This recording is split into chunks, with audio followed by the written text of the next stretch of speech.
बिस्मिल्लाहिर्रहमानिर्रहीम।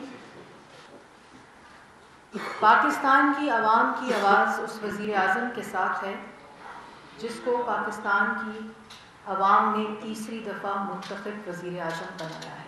इस दफ़ा साजिश करने वाले बेनकाब ज़रूर होंगे। किसने कहा था JIT रिपोर्ट को कि आपने शरीफ ख़ानदान की फैमिली बिजनेस को प्रोब करना है? JIT रिपोर्ट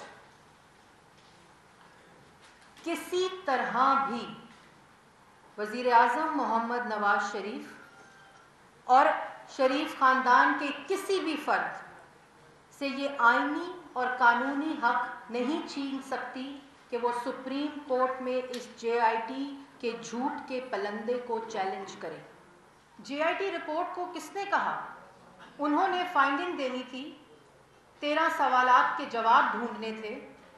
उनको किसने कहा कि आप दूसरों की किरदार कशी करें?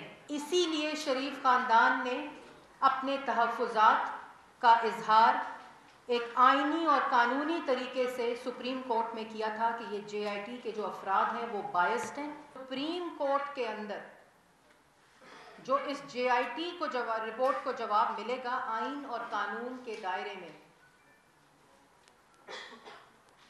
वो शरीफ ख़ानदान उसकी तैयारी कर रहे हैं।